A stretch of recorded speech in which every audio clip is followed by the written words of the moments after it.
O Evangelho de Marcos foi o primeiro evangelho a ser escrito dentre os 4 evangelhos que nós temos na Bíblia. E hoje nós teremos um sermão introdutório do que é o Evangelho de Marcos, qual a mensagem do Evangelho de Marcos para as nossas vidas, para a Igreja de Cristo.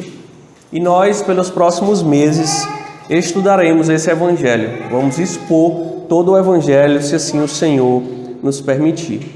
Então faremos a leitura, irmãos, apenas do versículo 1, do primeiro versículo do Evangelho de Marcos. Marcos 1, versículo 1. Diz assim a palavra do nosso Deus: princípio do Evangelho de Jesus Cristo, Filho de Deus. Amém. Vamos orar. Senhor Deus, nós elevamos os nossos pensamentos ao Senhor mais uma vez, para suplicar a Ti, ó Deus, por este momento em que a Tua palavra será proclamada e pregada ao Teu povo, à Tua igreja. Senhor, muito obrigado por essa oportunidade que o Senhor nos dá, de vermos a Tua revelação, de lermos a Tua revelação e aprendermos acerca dessas verdades eternas que o Senhor deixou para nós. Que o Senhor nos faça ver, ó Deus, a beleza do Teu Evangelho, que o Senhor nos humilhe diante de Ti e nos faça Te exaltar todos os dias das nossas vidas. Nós Te pedimos em nome de Cristo. Amém. Quem não gosta, irmãos, de uma boa notícia? Uma boa notícia sempre é bem-vinda. Meu pai gostava de dizer o seguinte: olha, meu filho, sempre esteja pronto para receber as más notícias. Se prepare para receber aquilo que é ruim. Mas as boas notícias, nós não precisamos nos preparar, porque boas notícias nós recebemos de qualquer jeito. Isso é uma verdade, irmãos. Boas notícias não atrapalham, boas notícias não trazem nada que venha a causar dano às nossas vidas. Boas notícias sempre trazem consigo a razão para sorrirmos, para nos alegrarmos, para celebrarmos. E essas boas notícias, elas se mostram ainda mais dignas de celebração e ainda mais valiosas quando elas chegam em momentos difíceis. Receber uma proposta de trabalho quando nós já temos um emprego pode ser uma boa notícia, mas recebermos uma proposta de trabalho quando estamos desempregados é uma grande notícia. Fazermos exames de rotina e recebermos a notícia depois que a nossa saúde está boa e continua bem é uma boa notícia. Todos nós queremos uma notícia assim.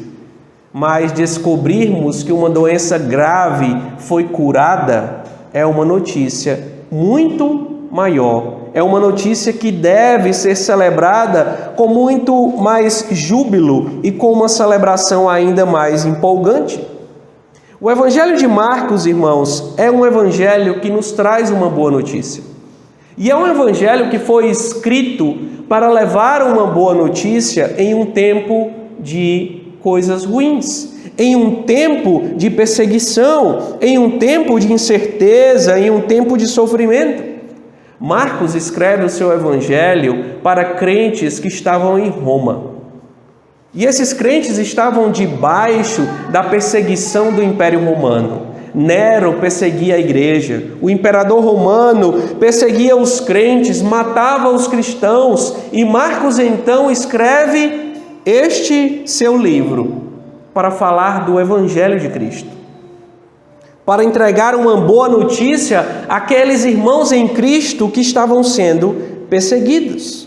E o versículo 1 que acabamos de ler é o resumo do Evangelho de Marcos. Princípio do Evangelho de Jesus Cristo, Filho de Deus. Essas palavras podem ser vistas como o título desse livro. Marcos se propõe a contar a história de Cristo. A história do Senhor Jesus. Quem é Cristo Jesus? Qual a sua missão na terra? Marcos irá contar sobre o Evangelho de Cristo, que traz esperança, que dá vida, que oferece esperança aos homens. Nós, irmãos, estamos no começo de um ano novo, de um novo ano. E nessa época, as pessoas costumam se encher de esperança. Nessa época, as pessoas aguardam um ano melhor, um ano com boas notícias. Nós desejamos um novo dia, um novo tempo, de uma nova vida que começou. Não é isso que cantam? Não é isso que cantam na TV, dentro das nossas casas? Que o mundo espera um novo tempo, uma vida melhor. O mundo espera um 2022 melhor do que 2021. Todos nós desejamos isso. Todos nós desejamos esperança. É por isso que o Evangelho de Marcos, que o Evangelho de Cristo, ele é para mim e para você. Porque esse Evangelho é o Evangelho da esperança, é a boa notícia de que nós precisamos. Mas qual é então o conteúdo desse Evangelho? Qual é então o conteúdo dessa boa notícia? Qual é a mensagem do Evangelho para nós? Quais informações essa boa notícia nos traz? No versículo que nós acabamos de ler, o primeiro versículo do livro de Marcos, esse versículo nos traz 3 informações sobre o Evangelho de Cristo. A primeira é que o Evangelho é um novo começo. A segunda é que o Evangelho é a notícia de um novo reinado. E a terceira é que o Evangelho é a notícia de que um Salvador chegou, de que um Salvador veio para libertar o seu povo. Marcos começa esse Evangelho com a palavra princípio, princípio do Evangelho de Jesus Cristo, o Filho de Deus. Só há 3 livros na Bíblia, irmãos, que começam com essa palavra. Gênesis, que fala do princípio do mundo, no princípio Deus criou os céus e a terra. O Evangelho de João, que inicia dizendo que no princípio o Verbo estava com Deus, e ali ele está falando do Senhor Jesus Cristo, falando como Cristo é Deus e ele é um ser eterno, que estava na eternidade. E nós temos em terceiro lugar o próprio Evangelho de Marcos, que inicia o seu texto com a palavra princípio.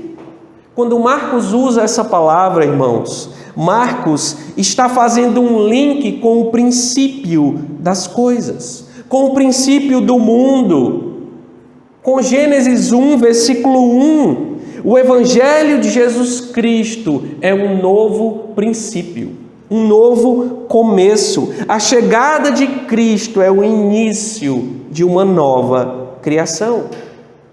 Para Marcos, irmãos, a chegada do Senhor Jesus ao mundo é um evento comparado, que está em paralelo com a criação do próprio universo. Perceba a força desse paralelo. Perceba a grandiosidade desse paralelo que Marcos faz aqui. Pense em uma época em que nada existia. O mundo não existia. Estava lá apenas Deus, o ser eterno, o Deus trino. Estava lá autossuficiente, existente, autoexistente. Nós não existíamos, os animais não existiam, as árvores não existiam, nem a terra, nem os céus. Não havia sol, não havia lua, não havia estrelas, não havia planetas e nem galáxias. Toda a grandiosidade da criação, tudo que somos capazes de ver, de contemplar, de perceber à nossa volta, nada disso existia.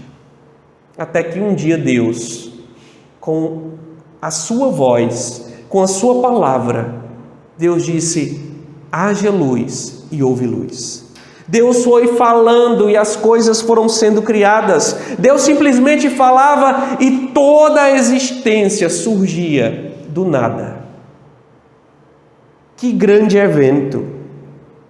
Que evento cósmico é esse que dá origem a todas as coisas, que faz tudo que não existia vir à existência? E Marcos está comparando este evento. Ele está olhando para este evento O que poderia ser comparado com esse poder? Que acontecimento pode ser comparado com o feito tão grandioso e majestoso de um Deus que criou todas as coisas?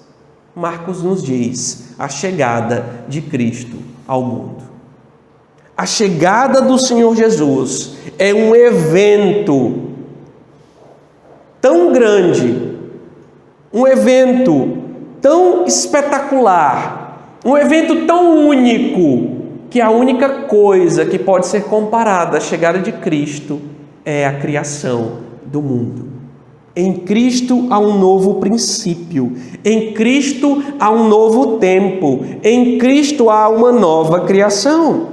Cristo veio ao mundo, irmãos, conforme Romanos 5, como o segundo Adão.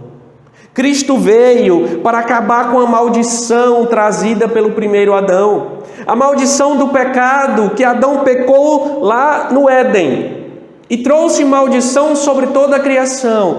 Cristo é o segundo Adão, aquele que veio fazer o que Adão não fez. Cristo veio restaurar e renovar todas as coisas. Cristo é a nova criação.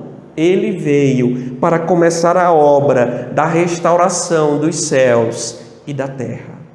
Cristo é o início da redenção de todo o universo. Na Bíblia, irmãos, há uma expectativa que nós já vimos, que nós vimos inclusive no último sermão. Havia uma expectativa da chegada do prometido, da descendência, daquele que viria para restaurar todas as coisas, para renovar todas as coisas, para destruir a serpente, para criar, para fazer todas as coisas novas. Há essa expectativa.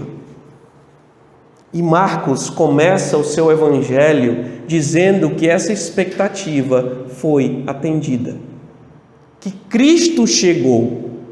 E tudo que Cristo faz, irmãos, neste mundo é iniciar a nova criação, é iniciar a restauração das coisas. Perceba, por exemplo, as curas de Cristo. Cristo curando coisas que só poderiam ser curadas se a pessoa nascesse de novo. Perceba Cristo dando vista para cegos de nascença, curando pessoas que nasceram com a mão mirrada, que eram coxos de nascença, e o Senhor Jesus os cura. O Senhor Jesus faz com que as coisas venham à existência. Ele faz com que a criação maculada pelo pecado seja restaurada e se transforme em uma nova criação. Esse é o sinal das curas do Senhor Jesus. Novas coisas estão acontecendo, o mal está sendo tirado, o mundo está sendo restaurado. A nossa própria salvação, a nossa própria redenção. A Bíblia diz em Coríntios, 2 Coríntios 5,17, que se alguém está em Cristo, é nova criatura. As coisas velhas se passaram. Essa palavra aqui pode ser tranquilamente traduzida que aqueles que estão em Cristo são nova criação. Criação. Deus nos cria de novo em Cristo. Deus nos faz nascer de novo em Cristo. Nós fazemos parte de um novo tempo, de um novo princípio. Cristo, pelo poder do Evangelho, Ele faz uma nova criação. Pelo poder do seu Espírito, Ele está fazendo tudo novo de novo. Em Cristo há verdadeira novidade de vida. Como eu disse, todo início de ano há esse clima de novidade. As pessoas desejam mudar, desejam uma vida melhor, querem que a vida de sofrimento, que as dores, que as agonias, que as angústias que enfrentaram no ano que se finda, não existam mais. Não apareçam mais no novo ano que está começando. Elas desejam um ano feliz, um ano de esperança. Mas isso, irmãos, só é possível com Cristo. Não há esperança, não há nova vida, não há novidade de vida sem Cristo. Por mais que o calendário mude, por mais que o número seja novo, a vida será a mesma se não tiver Cristo. Só Cristo nos dá nova vida de fato e de verdade. Sem Ele, a vida a cada ano será apenas a renovação das dores, a renovação da desesperança, a renovação do desespero, a renovação de falsas expectativas para o futuro. Mas com o Senhor Jesus Cristo, nós temos a vida nova, a nova vida. Aqueles que têm Cristo receberam o poder do novo nascimento. E apenas a boa notícia do Evangelho pode nos dar esperança para o futuro. Talvez você ande sem esperança. Talvez a sua vida possa mudar. Talvez você tenha esperado mudar de vida. Talvez você tenha esperado que o seu casamento mude esse ano, que os seus filhos mudem. Talvez você busque uma vida mais íntima com Deus, mais íntima com os seus amigos, com a sua igreja, talvez. Talvez você espere que coisas venham a mudar neste ano. Talvez você até duvide, será mesmo que é possível mudar? Será mesmo que é possível que eu mude? Que tal pessoa mude? É possível sim. É possível que as coisas mudem, venham a mudar. Mas isso só é possível com Cristo, com o Evangelho de Cristo. Com o Evangelho de Cristo é possível sim que casamentos sejam restaurados, que filhos sejam restaurados, que amizades sejam restauradas, que as nossas vidas, que a nossa esperança seja renovada com o Senhor Jesus Cristo, a novidade de vida. Nossa esperança, irmãos, não está na mudança do calendário, mas na mudança que Cristo faz em nós. Cristo é quem nos dá a verdadeira esperança. E essa é a boa notícia do Evangelho. Essa é a boa notícia que Deus nos dá. A segunda informação que esse versículo inicial de Marcos nos oferece é uma notícia de um novo reinado. A palavra evangelho, usada aí por Marcos, ela significa literalmente boas notícias. É isso que evangelho significa. Literalmente, o evangelho são as boas novas, a boa notícia. Tanto no Antigo Testamento quanto na literatura grega, o evangelho era as boas notícias que vinham da guerra. Naquela cultura, quando existia uma guerra entre os exércitos e um homem vinha correndo da guerra, trazendo a informação de vitória, o povo dizia que ele vinha trazendo o evangelho. O evangelho era a notícia de uma vitória na guerra. Trazer o evangelho significava trazer uma boa notícia. Mas essa palavra, irmãos, também era usada em um contexto político. Ela foi usada, por exemplo, no ano 9 a.C., para anunciar o aniversário de César Augusto, imperador romano. O evangelho significava também o anunciar da vida e do governo de um imperador. Então, quando Marcos usa essa palavra para falar do reinado, ou melhor dizendo, da chegada de Cristo, Marcos está dizendo que um novo rei, um novo imperador, um novo governo está chegando. Essa é a mensagem que Marcos está dizendo aqui, quando ele chama a vida de Cristo, a história de Cristo, de Evangelho de Cristo Jesus. E uma das ênfases do Evangelho de Marcos é apresentar o Senhor Jesus como esse rei poderoso que chegou, como esse rei vitorioso que chegou. A boa notícia é que o rei chegou e que ele irá vencer, que ele é um rei poderoso. Marcos, irmãos, está preocupado em nos mostrar os feitos de Jesus, o que Jesus é capaz de fazer. Você depois vai ler o Evangelho de Marcos, e eu espero que vocês leiam, porque nós vamos estudar o Evangelho de Marcos por um bom período, por vários meses aí adiante, durante o ano, talvez leve o ano todo. E quando vocês estiverem lendo o Evangelho de Marcos, vocês vão perceber que é um evangelho da ação. Jesus está sempre em ação, Ele está sempre fazendo coisas, Ele está sempre fazendo milagres. Jesus fala pouco. Se você ler Mateus, você vai ver longos discursos de Jesus.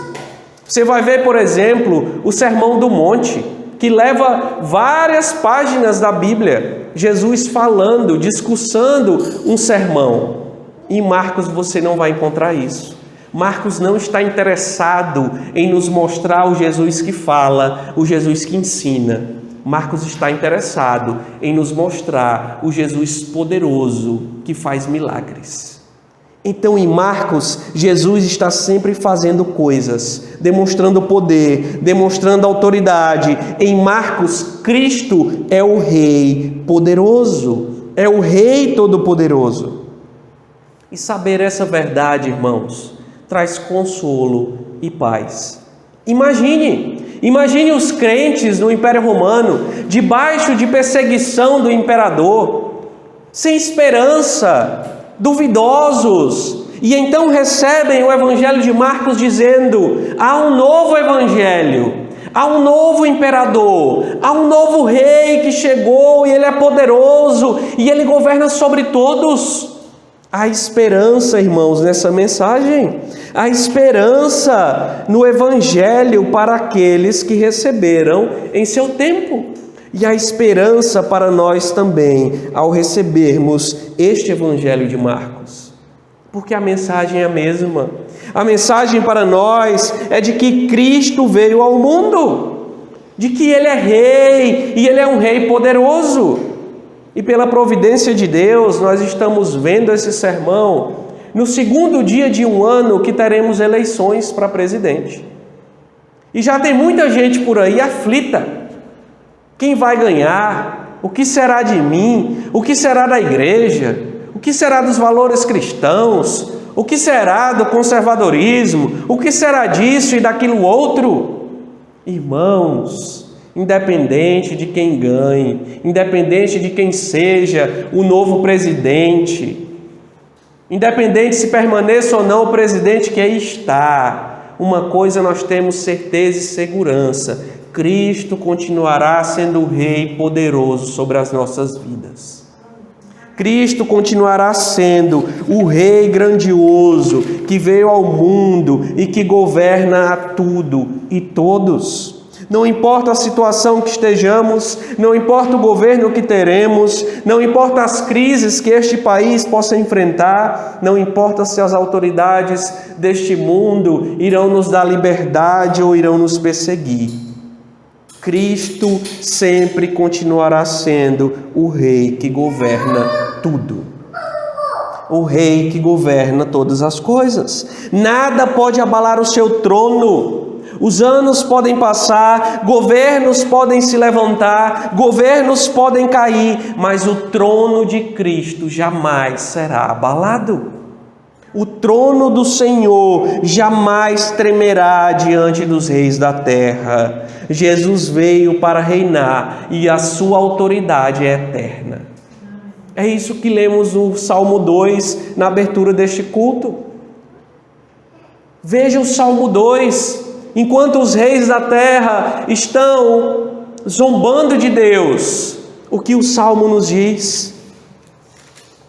O Salmo nos diz, no versículo 2, 1 e 2, porque se enfurecem os gentios e os povos imaginam coisas vãs, os reis da terra se levantam e os príncipes conspiram contra o Senhor e contra o seu ungido.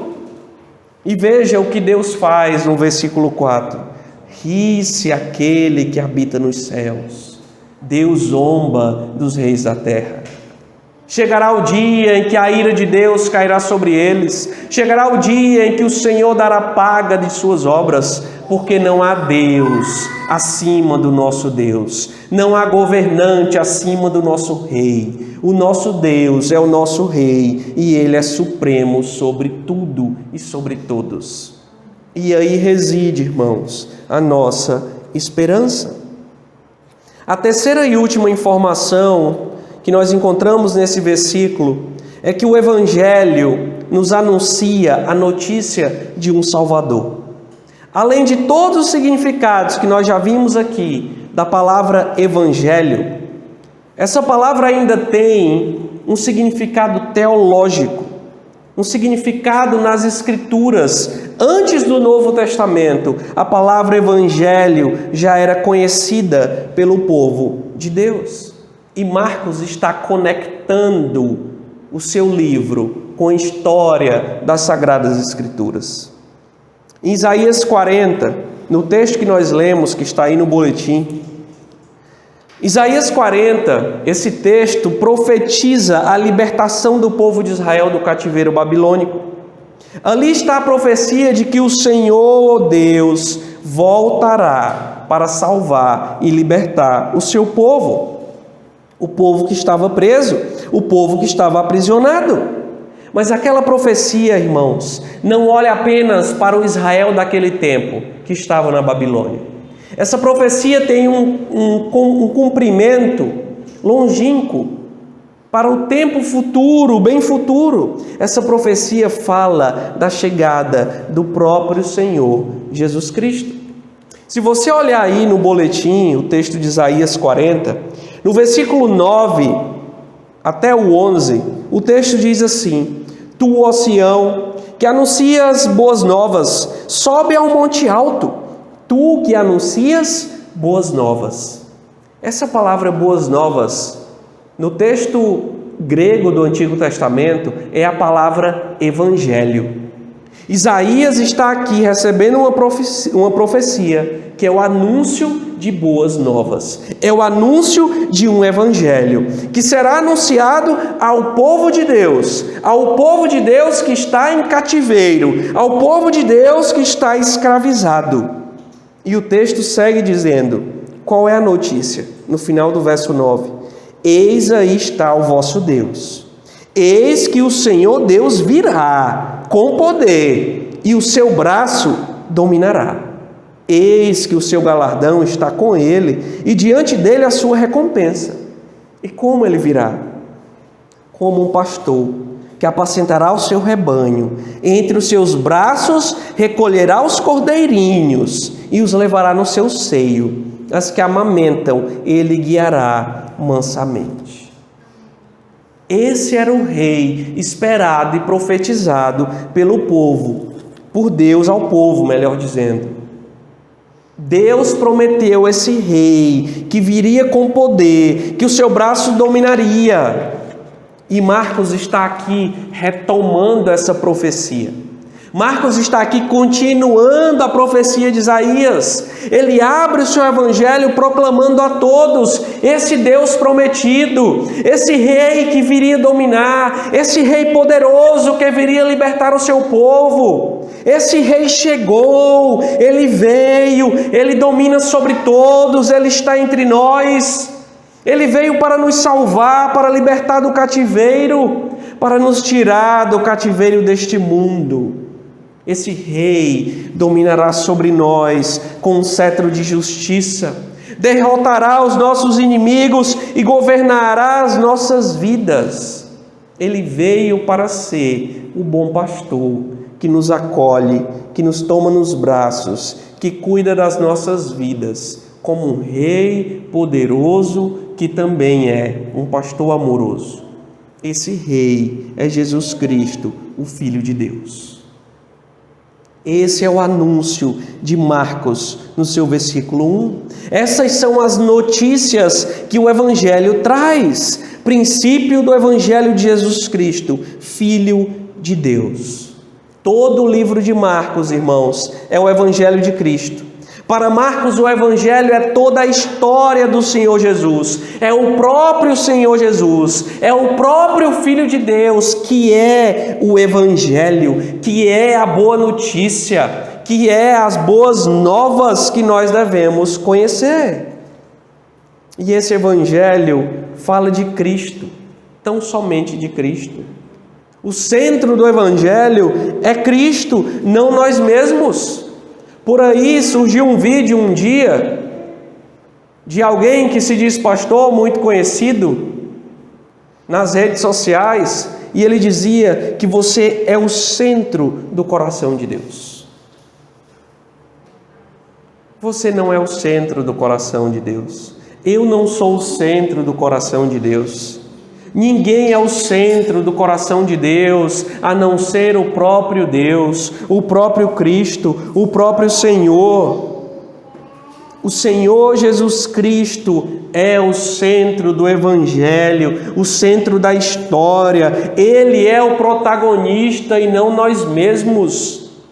A história não fala de nós, a história fala de Cristo, do Senhor, do Rei, desse Rei poderoso que chegou para vencer, para dominar e governar. Mas o engraçado e o irônico desse texto, irmãos, Marcos, no seu Evangelho, traz uma grande ironia.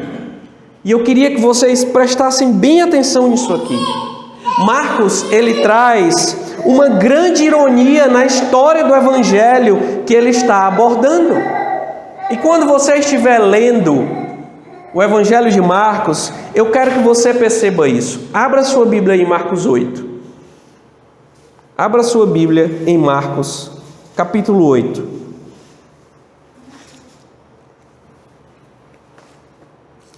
E vamos ler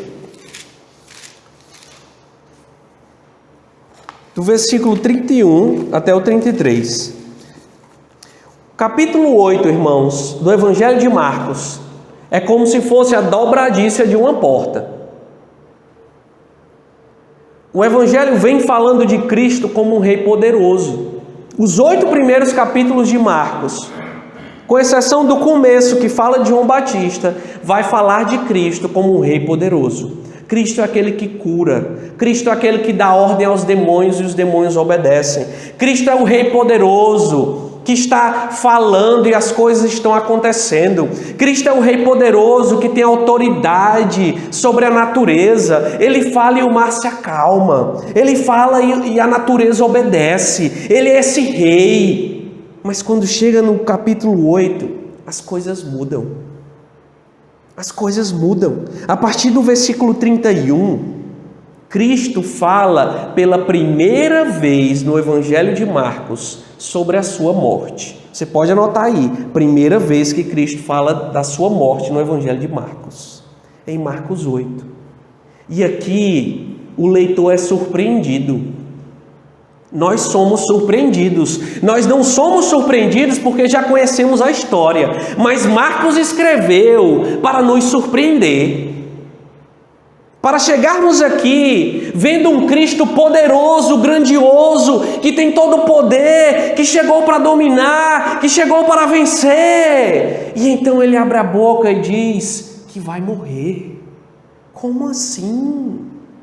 Como um rei poderoso, prometido, que veio vencer, que veio dominar, como ele vai morrer? Esse é o assombro de Pedro. Esse é o assombro que eu e você teríamos se andássemos com Cristo naquela época. É por isso que Pedro, quando Jesus fala no versículo 31, que ele irá morrer, que ele irá sofrer muitas coisas, e que ele será morto, Pedro, no versículo 32, chama Jesus à parte para reprovar, para dizer: não, Senhor, morrer, como assim? Não fale isso, que isso não aconteça. Pedro conhecia a história, as profecias. Pedro estava ali vendo o Império Romano dominando. Pedro esperava, como o povo daquela época, um rei para vencer o Império Romano, para vencer aqueles que perseguiam a igreja, para destruir os perseguidores. Ninguém esperava um rei que iria morrer. Ninguém esperava um rei que seria perseguido. Ninguém esperava um rei que seria derrotado e morto. Quem quer um rei assim? Quem deseja um rei assim? E Pedro então repreende Cristo no capítulo 8 de Marcos. E Jesus se volta para ele, e não só para ele, para todos os discípulos, e repreende Pedro e diz: arreda, Satanás, porque não cogitas das coisas de Deus, e sim das dos homens. É necessário que Cristo morra. É necessário que Ele derrame o seu sangue. O reino de Cristo não é deste mundo. O reino de Cristo não é como os impérios desta terra. Não é como os governos deste mundo. O reino de Cristo é um reino que cresce no solo banhado com o seu próprio sangue. Ele é um rei que fundou o seu reinado, o seu governo com a sua própria morte, vertendo a sua própria vida, dando a sua vida para que o seu reinado pudesse ser estabelecido.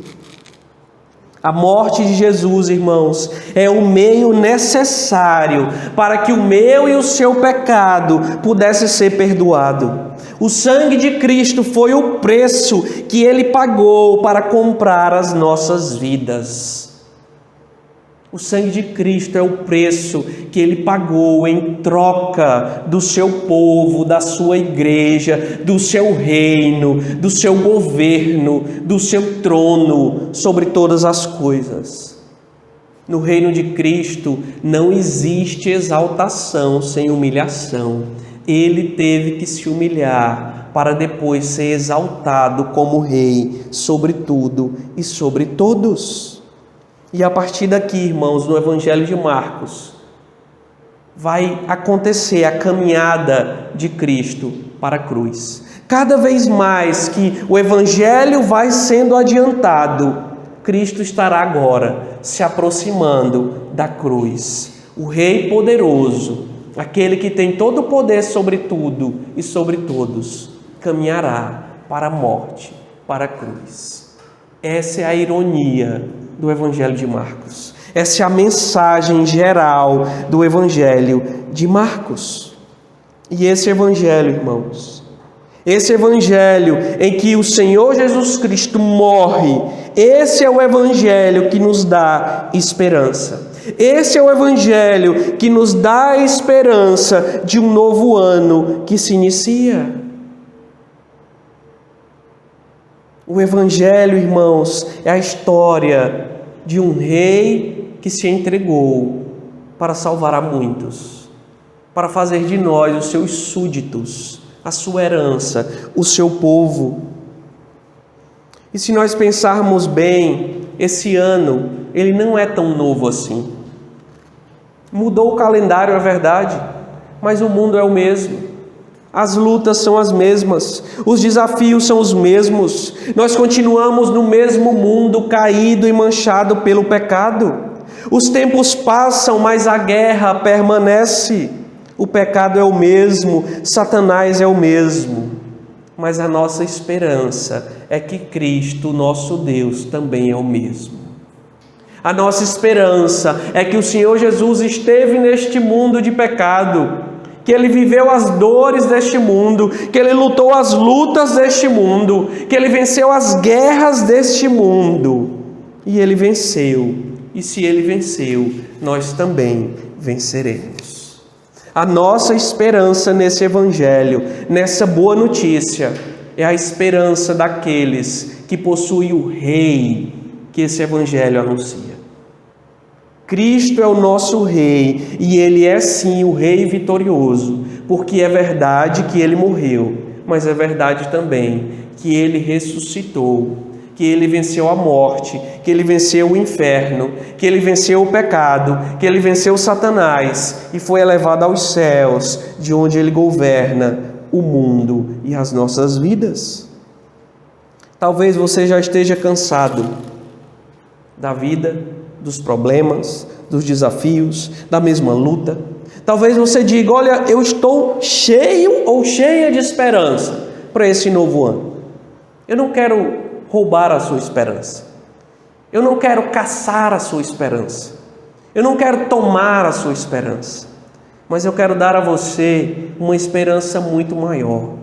Uma esperança que não pode ser frustrada. Uma esperança que este mundo, que os sofrimentos, que o pecado, que o inferno, que os reis dessa terra, que ninguém pode arrancar de nós.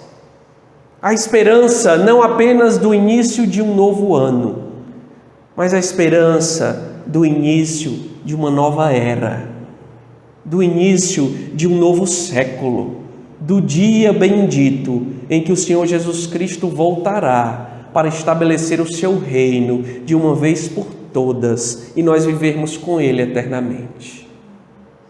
É esse dia do calendário, é essa data do calendário que realmente nos interessa, é essa renovação que de fato nos dá esperança, que nos faz olhar para frente e dizermos: haverá um dia que o nosso Rei voltará.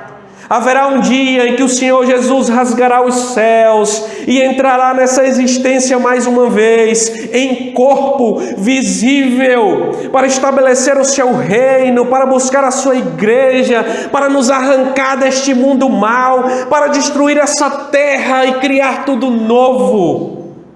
O dia da grande restauração, a consumação dos séculos. É esse o dia do calendário que de fato e de verdade renovará todas as coisas como conhecemos. Cristo voltará, irmãos, para terminar a sua obra, para fazer novos céus e nova terra, onde nós todos juntos, a sua igreja, viveremos eternamente com o Senhor em alegria perpétua, diante do nosso Rei, do nosso Libertador e do nosso Salvador. Esse é o dia para onde nós devemos olhar, e se olharmos para esse dia e aguardarmos esse dia, Deus nos há de sustentar em esperança até nos encontrarmos com Ele para a eternidade. Que Deus os abençoe, irmãos.